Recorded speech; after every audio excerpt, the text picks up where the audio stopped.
talk to you a little bit about this water guzzler that I built to get the water supply here to the deer and to the all the other animals that are out here. We've got bobcats, we've got foxes, raccoons, rabbits, everything you think of running around here at night especially. And so made this out of some just scrap.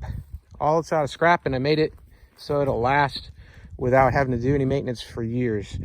So I just got a tin roof here, just some scrap corrugated metal, and there was already holes in it, so I just tied in some metal wire and tied it to the top of a frame that I built which was just made out of old rusted up T-posts.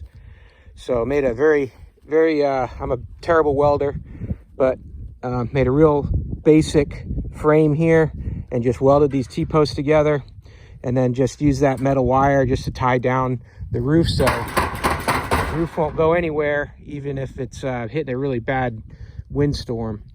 And the supports on the T-post, it's a whole box, so they go down along the bottom here, all the way around the T-post, and box in the whole structure. So it's pretty strong, and you know, it may sway a little bit. I didn't put a heck of a lot of braces, probably should have put some more, maybe connecting across here, but it's been here for about 2 years now and no trouble. And then the bucket, the barrel that I've got in here, this was an all white plastic barrel that a friend gave to me.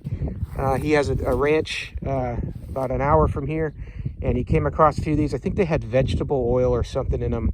It was some kind of food product.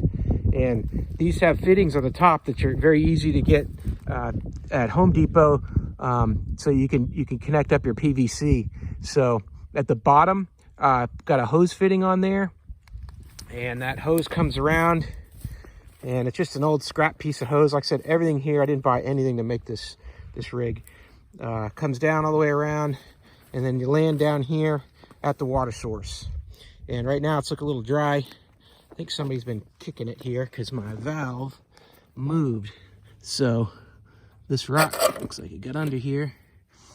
And what'll happen is you can get this little valve. It's about 15 bucks at Tractor Supply. And see, now it's flowing now. Something must have kicked it and slid it around on that rock that I put in here. Put this rock in here so if there's a small lizards or whatever, they'd have a better chance of getting out, not dying in there. And but yeah, this thing needs to be cleaned out. But you can see the water, you can just barely see the water starting to flow now from the bottom of that valve, because it's a little bit downhill from the main bucket or barrel that's got the water. And these things are pretty foolproof, these valves. I got the metal one so it would last, because I shouldn't want to replace any of these parts. And it holds a little float inside there that'll let that water just trickle out and then fill this up. And so then the animals can come here and get a drink whenever they need.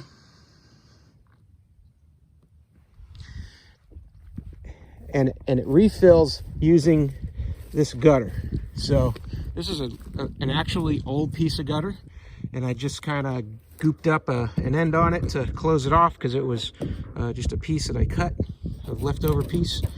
And then I gooped up a hole that was down in here with some caulking.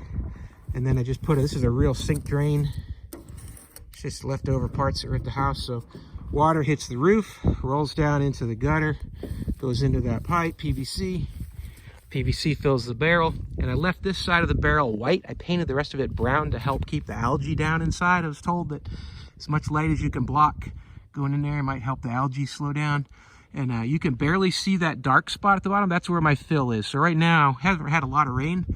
I've got about 1/4 of a barrel left of water. And given that this barrel sits higher than the water outlet, that's fine to fill that thing up for a little while.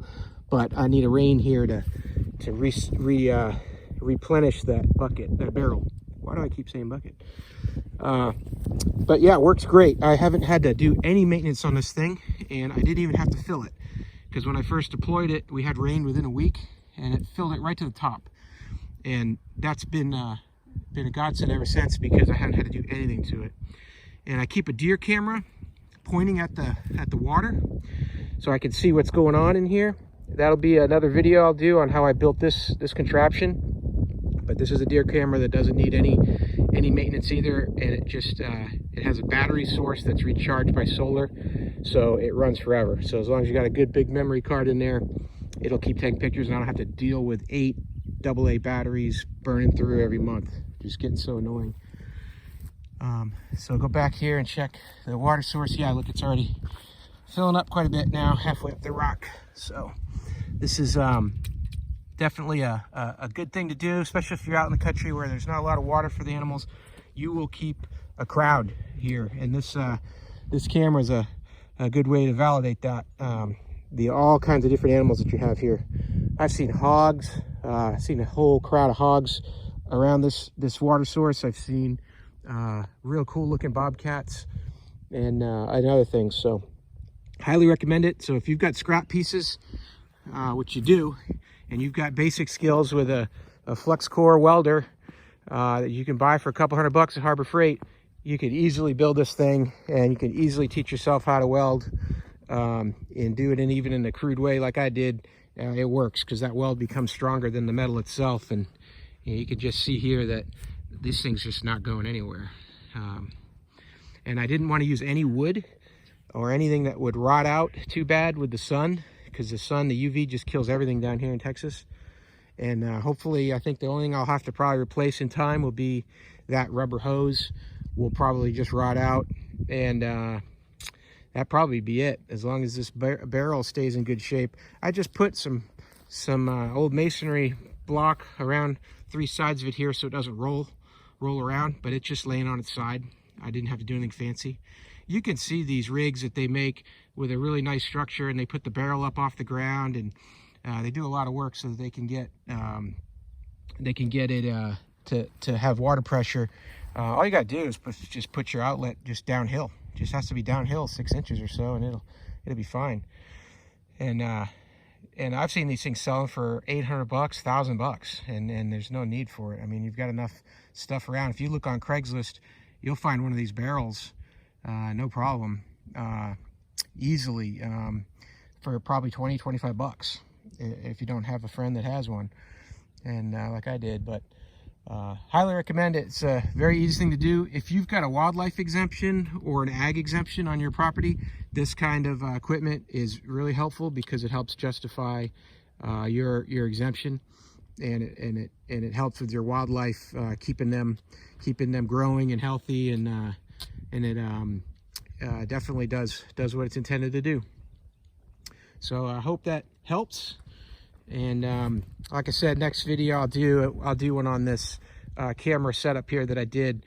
That's been working great. It's been hands off for a year now, and my old setup was such a pain, but I'll talk a little bit about that in another video. All right, hope this helps, and you have a great day.